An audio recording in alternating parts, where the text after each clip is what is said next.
Today, I want to tell you a story that perfectly encapsulates the spirit of the Chinese nation. Our story starts in the early 1930s, when fascism was brewing all around the world. It would take another 10 years before the Second World War would break in Europe. But in Asia, the evil plans of the Japanese militarists were well on their way. You see, Japan wanted to conquer all Asia to create an empire. By then, they had already annexed the Korean peninsula, and now they were invading the northeastern region of China. Meanwhile, Shanghai, the hollywood of the East, was living in a bubble. People were enjoying the good life, going to the cinema, dancing, drinking, and gambling. They were completely oblivious to what was going on. That all changed on January 28, 1932, when Japanese planes started bombing the city.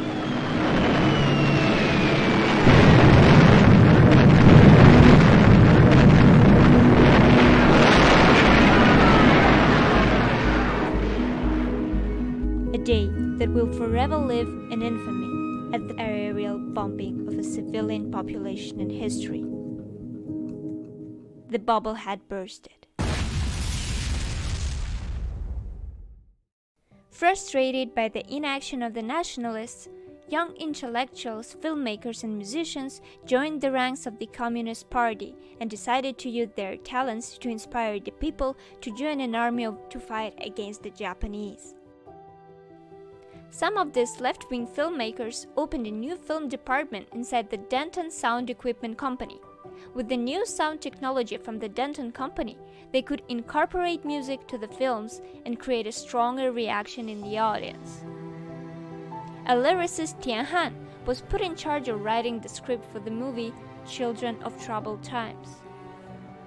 The film tells the story of a young poet who flees during the Shanghai bombing to a life of luxury in Qingdao, only to be driving to fight the Japanese occupation of Manchuria after learning that his best friend had died. As he marches into battle alongside a village girl who has forsaken her dance troupe to become a fighter, the pair sing two stanzas of Tunghayan's poem, The Great Wall. Soon after finishing his first draft, Tunghayan was arrested. When the young musician Niar saw the lyrics, he felt as if his blood were boiling and immediately submitted a request to be the composer. Escaping from prosecution himself, he finished his composition in Japan. He attempted to embed all the power and indelible fighting spirit in his final draft, scrolling Marche Vivace in the score sheet. The film premiered in 1935, and although it wasn't a huge box office success, the music record released by the discography EMI of the soundtrack was a hit.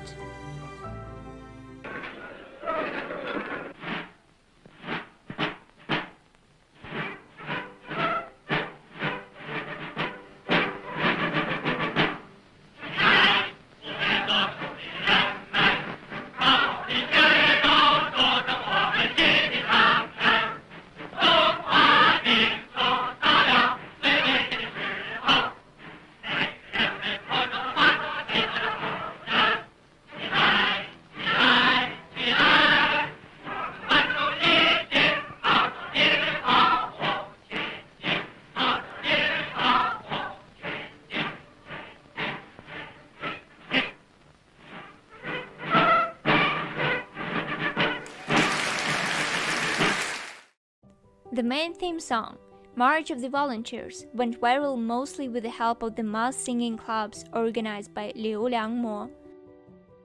Liu believed songs were the best instrument to mobilize the people. He said, "Many Chinese cannot read, so the songs carry resistance from mouth to mouth." Soon, Liu came under pressure from the nationalists and had to flee. He went to the United States and took with him the patriotic songs to continue his work of mobilizing people against the Japanese from there. Once in New York, he met Paul Robeson, a singer and political activist fighting for the rights of Black Americans and labor unions. By then, The Japanese aggression had turned into an outright war covering half of China, Philippines, Malaysia, Laos, Thailand, Indonesia, Vietnam, Cambodia, and many more. So Paul Robeson decided to use his fame to call for American support. Just a few weeks after their meeting and in front of thousands of people at the West Harlem's Leveson Stadium, Robeson sang March of the Volunteers in perfect Mandarin. 起来，不用做奴的人们，把我们的血烧，就成我们新的长城。中华民族到了最危险的时候，每个人被派着发出最好的呼声。起来，起来，起来！我们完成一心，冒着敌人的炮火前进，冒着敌人的炮火前进，前进，前进。That would be the first of many, since he will later record the album Chilai, Songs of New China. The album became an enormous success, and Chilai was sung in all the battlefields against fascism around the world.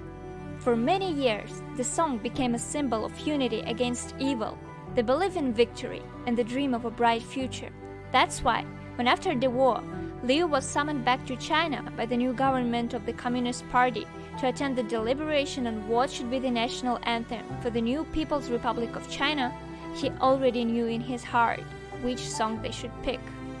I hope that next time you hear the Chinese national anthem, you'll remember how much it means. Ladies and gentlemen, please stand for the Chinese national anthem.